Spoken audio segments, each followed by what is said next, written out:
The first bullet hit the doorframe 2 inches from Mara's ear. Splinters stung her cheek like hornets. Gunpowder burned her nose, sharp, metallic, the smell of violence committed.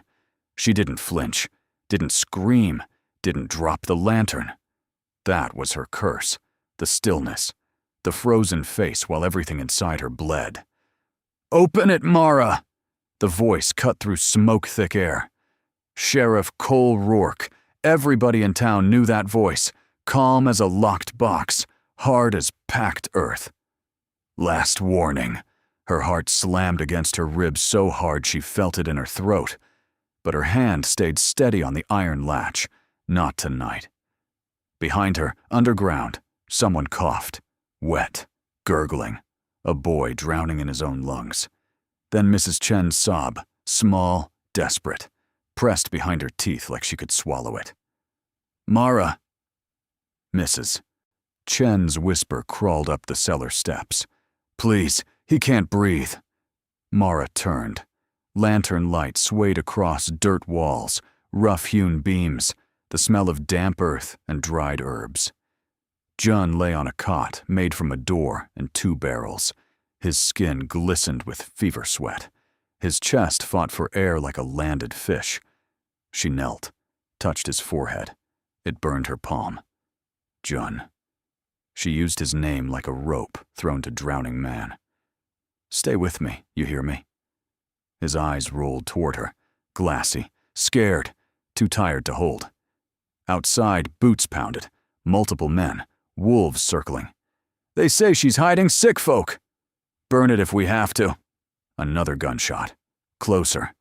John jerked, coughed. Blood flecked his lips. Mrs. Chen clapped both hands over her mouth. Her cheeks ran wet. Her fingers, rough from years of scrubbing other people's laundry, trembled against her face. "They'll take him," Mrs. Chen breathed. "They'll throw him out like trash." Mara nodded once. "I know." Then she heard it. The scratch of a match, the soft whump of flame catching dry wood. Smoke didn't reach them yet, not through 3 feet of packed earth, but she smelled it. Pine resin, burning oil. They were torching her clinic. The clinic above was her life, her medicines, her only safe place in a town that called her too educated, and too strange, and too female to trust. Mara stood. Walked to the work table. Jars, bandages, a brass pocket watch lying open, its crystal cracked like a frozen pond. Tick, tick, tick. Her father's watch, or it used to be. She didn't think about that. Thinking hurt. Working was easier. She shoved it in her pocket. The ticking pressed against her hip like a second heart. Mrs. Chen stared. "Why do you always keep that?" Mara's jaw tightened. "Because it doesn't stop." Thud. The cellar door groaned. "Last chance." Rourke's voice closer now. Mara pulled the vent lever. Cold air breathed in, night air, horse sweat, smoke. Good. Jun needed air. She knelt again. Mixed powdered willow bark with whiskey and water. Her hand shook. Not from fear, from rage. "Sip this, just a little." Jun's lips barely moved. Mrs. Chen lifted his head. He swallowed. Coughed. Drooled on Mara's sleeve. She didn't wipe it off. She couldn't afford to be delicate. That was her other curse. Treating pain like an enemy to punch, not a wound to hold. Above, something crashed. Glass breaking. Fire roaring. "Sheriff!" With the roof. "Keep going!" Mara looked at Mrs. Chen. "We leave! Now!" Mrs. Chen's eyes went wide. "Where?" Mara pointed to the back wall, grabbed a shovel, pried at packed soil until a wooden hatch appeared. Cold air breathed out, cave air, mineral taste, darkness. "The mine," Mrs. Chen whispered. "Old shaft, abandoned. How do you know about it?" Mara froze. That was the question. Why did she know? Why did she build this place? She didn't answer. She never answered when it mattered. "Because I plan." Sharp, cruel. "Move!" Mrs. Chen flinched but grabbed Jun's arms. He was deadweight, fever-heavy. Her knees buckled. Mara cursed, slid under him, hauled him up. His head fell against her shoulder. His skin burned through her shirt. The cellar door split. Wood screamed. Mara carried Jun down into the hatch. Each step felt like walking into a grave. The tunnel smelled wet and metallic. The walls narrowed. Lantern light shook across ancient pick marks. Tick, tick, tick. Mrs. Chen climbed down behind her, hand slipping on the rungs. You built this, an underground shelter. They called you a mole witch. Let them laugh. They'll blame you anyway. Mara stopped walking. That landed deep. Because it was true. People don't love the one who warns them. They love the one who lies and smiles. Above, the cellar door crashed open. Boots on stairs. I know you're down there, Mara. Mara forced her legs to move. Keep your hand on the wall. Don't lose me. Why? Mrs. Chen's voice broke. Why is he doing this? Mara's answer came like a blade. Because fear needs a target. They moved faster, boots above. Then a new sound. Metal clinking. A chain dragging. Someone was pulling something heavy. Mara's stomach dropped. They weren't just chasing. They were sealing exits. She heard a deputy's voice, muffled. Sheriff, if we trap her... Rourke's answer was ice. If she's hiding sickness, she's already killed people. Mara stumbled. Killed people, she remembered suddenly. A man at her door 2 days ago. A ranch hand, coughing, begging. She turned him away, not because she didn't care, because she didn't want the town to see sick people entering her clinic, because she was proud, because she thought she could control the timing. Tick, tick, tick. Her eyes burned. Jun wheezed against her shoulder, and the sound stabbed her like a knife. Then, light ahead. Not hers. Another lantern. Someone already down here. Mara stopped so fast Mrs. Chen nearly crashed into her. Who's there? Low. Sharp. The light moved closer. Slow. Deliberate. A man stepped into the glow. Tall. Dusty coat. Gun on his hip. A badge catching light like a cold star. Sheriff Cole Rourke was not behind them. He was in front of them. He raised his gun. Mara's arms tightened on Jun. Her whole body went rigid. This was it. This was where it ended. Rourke looked at her, then at Jun, feverish, dying, trembling in her arms. His face was stone, but his eyes flickered.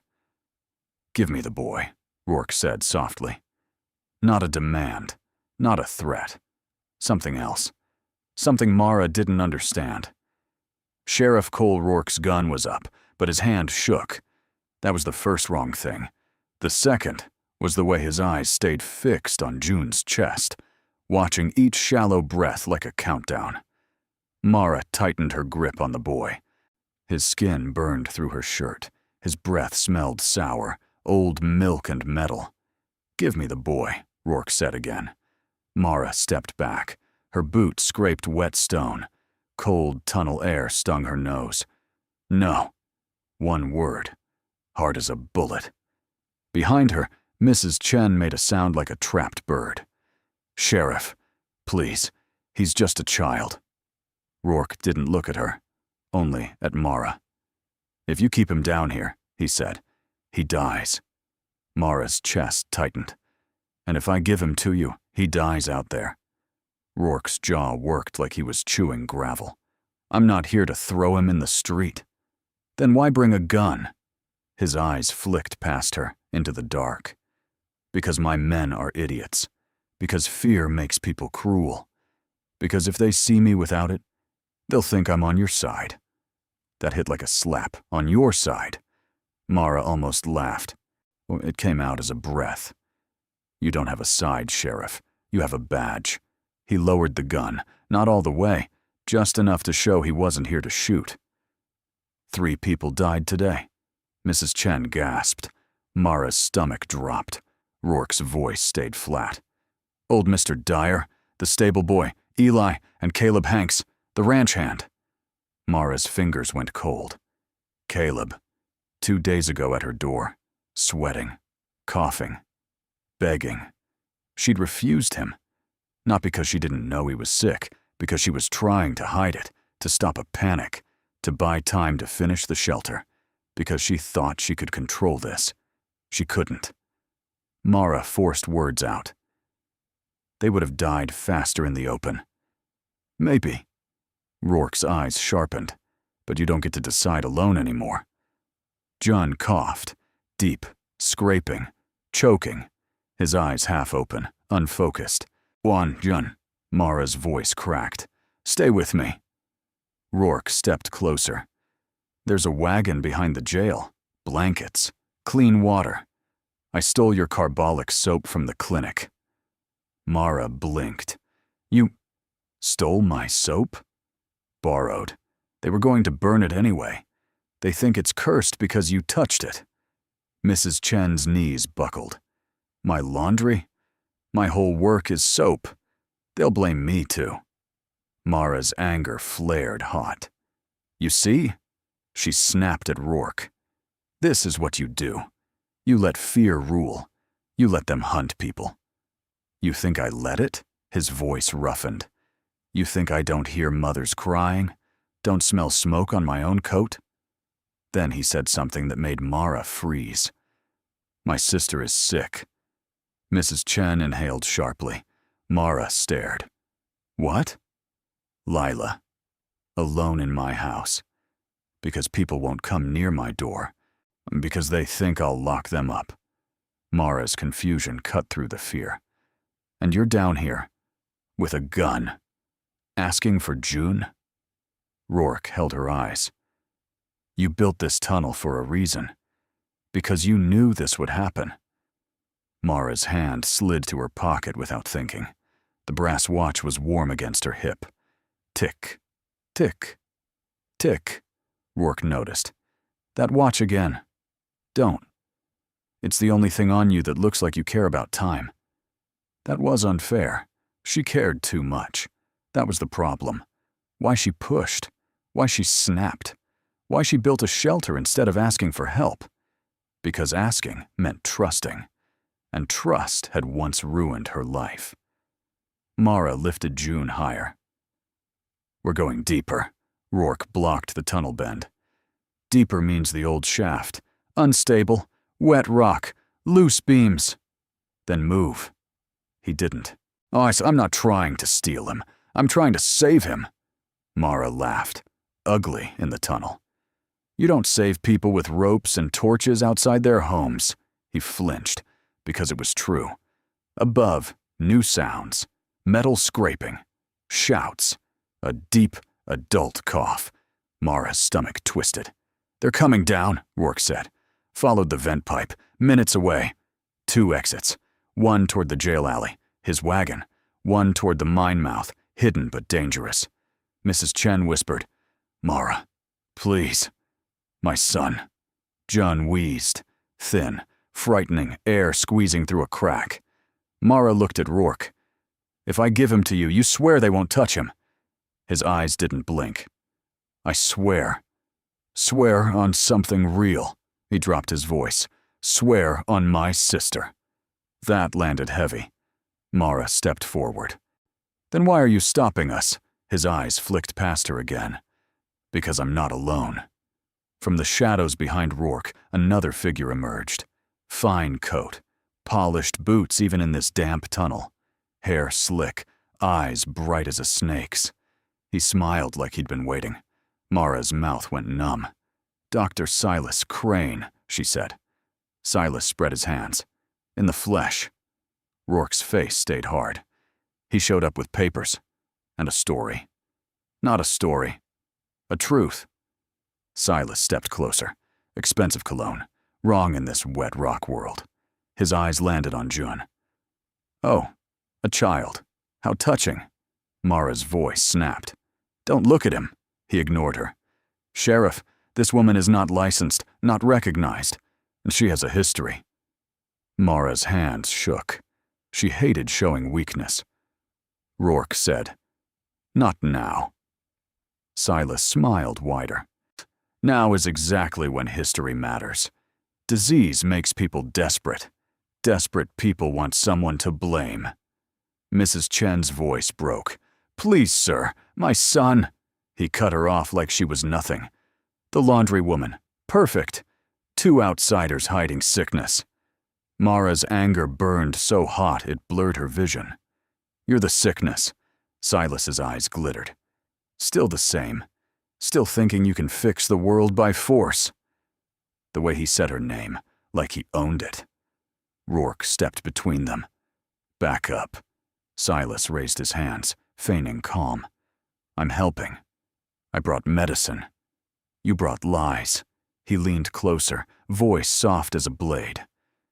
"I brought the truth you buried, the reason you ran west, the reason you dig tunnels instead of building a real clinic." Mara felt Mrs. Chen's stare behind her. Jun coughed. Dark spit hit Mara's shoulder. Blood. Mrs. Chen made a strangled sound. Mara's stomach dropped. That was a bad sign. A very bad sign. Rourke saw it too. His face changed. Not anger. Fear. "We don't have time. Mara, give me Jun. We move now." Silas's eyes sharpened. "No, the boy stays. He is evidence." Mara's voice went low and deadly. "You don't use sick children as weapons." Silas stepped forward, smile gone. "You don't get to hide anymore." Above, a shout echoed down. "They're down here. I see light." Mara's blood turned to ice. Rourke turned sharply, listening. Silas smiled again, like he liked the sound. Mara looked at the tunnel bend, looked at Jun's blood, looked at Mrs. Chen shaking. Then she made the choice. She swung the lantern up and smashed it against the wall. Glass exploded. Oil splashed. Flame bloomed fast and hungry between them and the men coming down. Heat hit Mara's face like an open oven. Mrs. Chen screamed. Rourke cursed and grabbed Mara's arm. Silas stumbled back, shocked for the first time. The watch thumped against Mara's hip. Tick, tick, tick. Time was no longer a warning. It was a weapon. Mara leaned close to Rourke, voice tight. "Either you're with me, or you're against me." Rourke stared through the new firelight. "I'm with you." Mara nodded once. "Then run." They turned toward the dangerous tunnel, the old shaft. Behind them, fire roared. Men shouted, and Silas Crane's voice cut through it all. "Sheriff, if you let her go, you'll lose your badge, and your sister will be the first one they leave to die." Rourke froze for half a heartbeat. Mara felt it in his grip.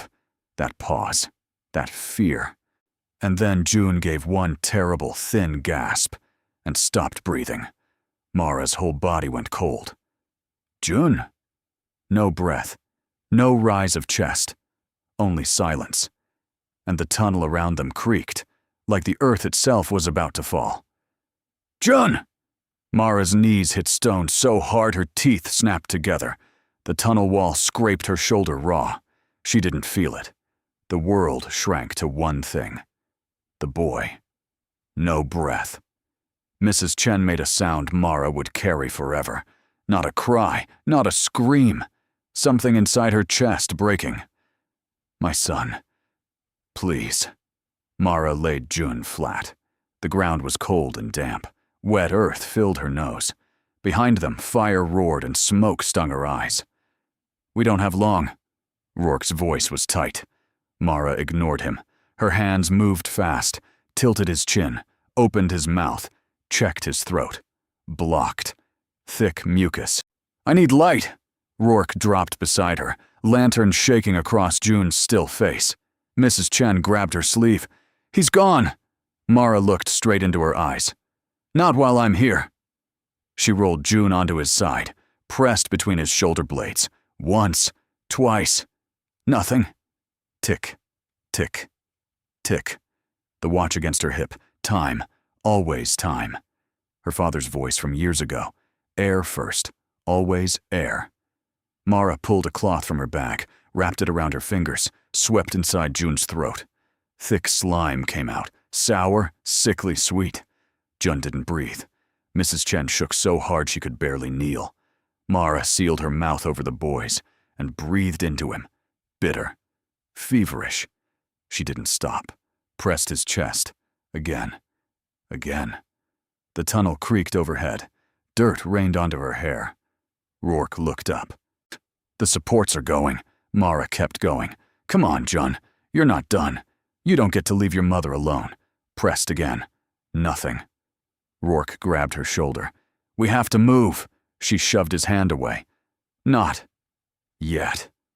Her voice shook now. Not anger. Fear. Then, a cough. Tiny. Wet. June's chest jerked. Air rushed in with a horrible rattle. Mrs. Chen screamed and sobbed at once, grabbing his face. Jun! June coughed again and cried weakly. Mara sagged back onto her heels. For 1 second, her hands trembled. Rourke stared like he'd seen something impossible. You pulled him back. Mara shook her head. He chose to stay. She wrapped Jun tight in the blanket, but the victory lasted only a breath. Above them, a deep cracking noise. Not wood. Stone. The tunnel groaned. Rourke grabbed her arm. For now we run! They hurried deeper. The ground sloped downward, uneven rock biting through Mara's boots. Cold air pushed up from below, sharp as winter water. Behind them, a section of tunnel collapsed with a thunderous boom. Dust exploded forward. Mara coughed grit from her teeth. Mrs. Chen clung to the wall, carrying Jun while Mara supported his weight. His breath was weak, but steady. Then the tunnel widened. They entered a natural cave chamber. Water dripped from the ceiling. The air smelled mineral cold and clean. Moonlight filtered from a crack far above. A way out. Rourke moved ahead, tested the slope. We can climb this. Leads to the ridge behind town. Mrs. Chen whispered. We're safe? Mara didn't answer, because she heard something. Not collapse, not fire. Footsteps. Behind them.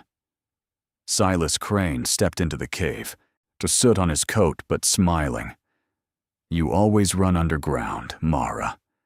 Rourke drew his gun instantly. Stop right there. Silas raised his hands but kept walking. Careful, Sheriff. You fire in here, and the ceiling comes down. Mara's jaw clenched. Why are you doing this? He tilted his head. You still don't understand? He pulled papers from his coat. Rourke frowned. Those again? Legal claim. Medical authority granted by the Territorial Board. The town belongs to my quarantine now. Mrs. Chen gasped. Mara felt cold spread through her chest. You wanted sickness, Mara said slowly. You waited for it. Silas smiled. Yes. Rourke's face darkened. You let this happen. Disease spreads, but fear spreads faster. When people are afraid, they accept control.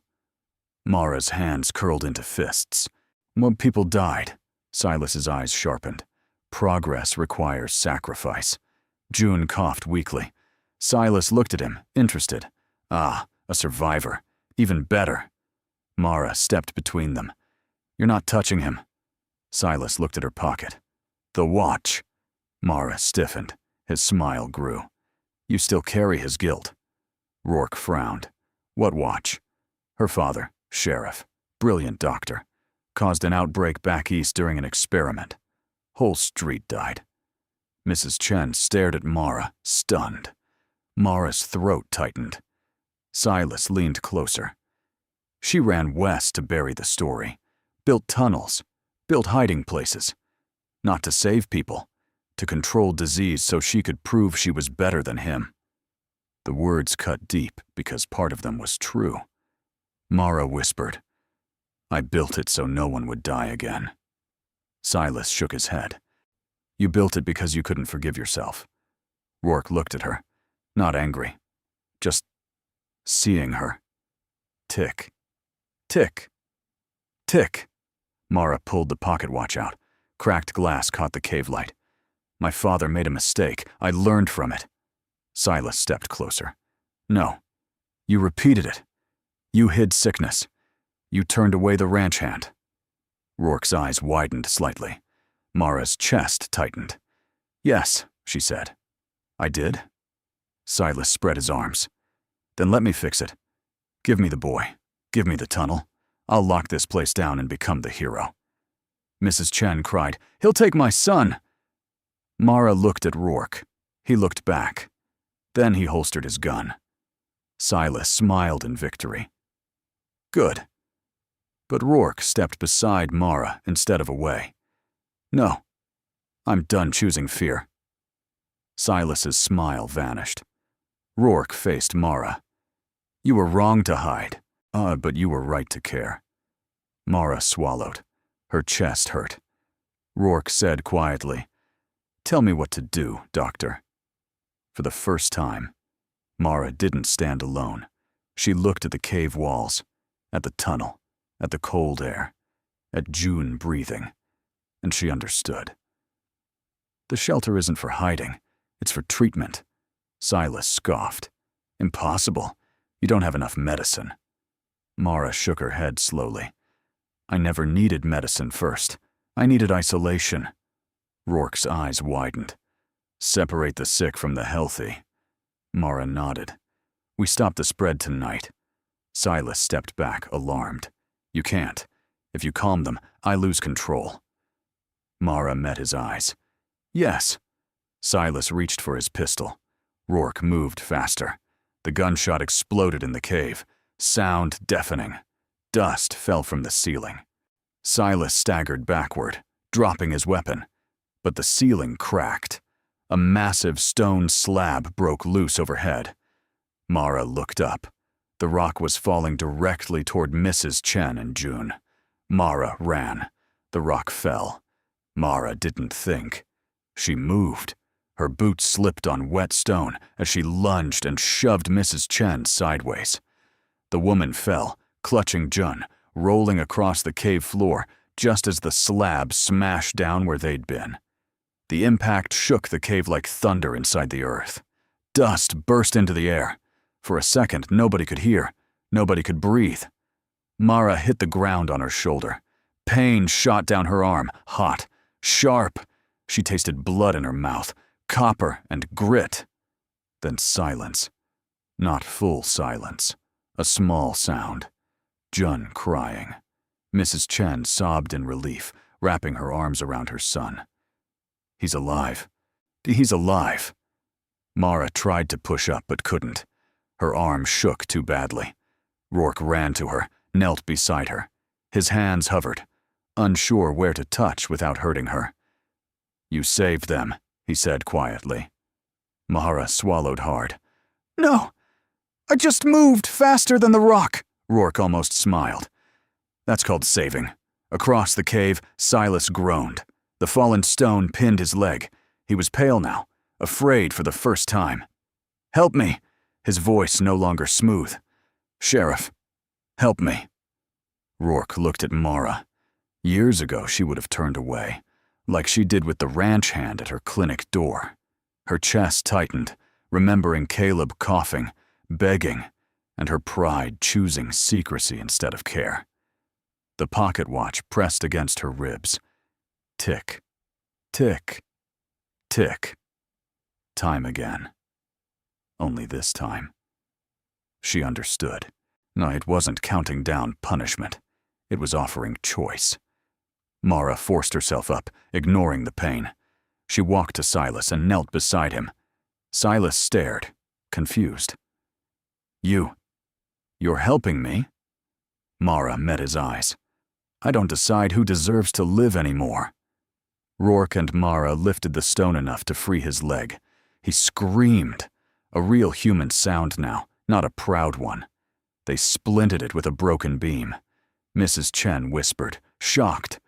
After what he did, you still saved him. Mara answered softly. If I only heal good people, I heal no one. Rourke looked at her differently after that. Not suspicion. Respect. They climbed out of the ridge tunnel just before dawn. The sky was pale gray. Cold morning air hit their faces. It smelled like sagebrush and ash.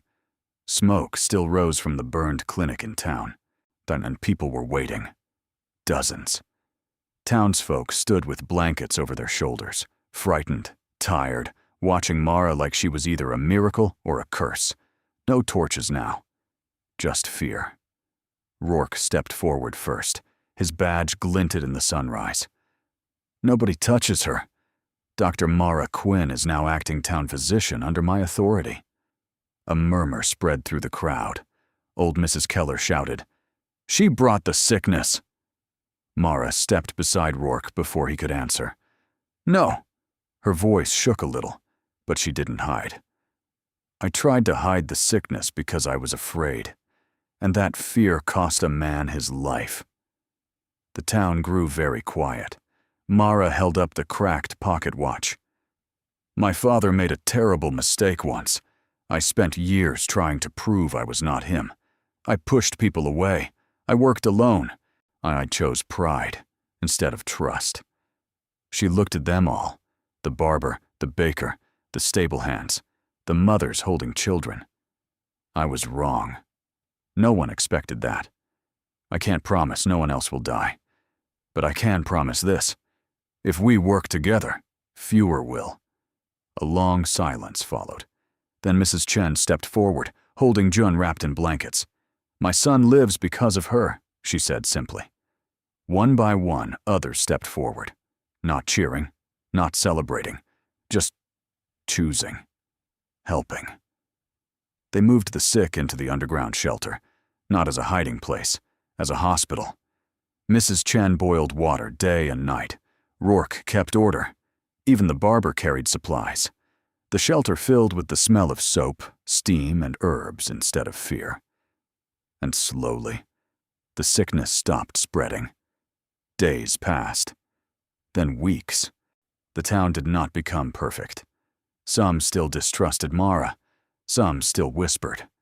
But they came to her door anyway. One evening at sunset, Mara stood outside the rebuilt clinic.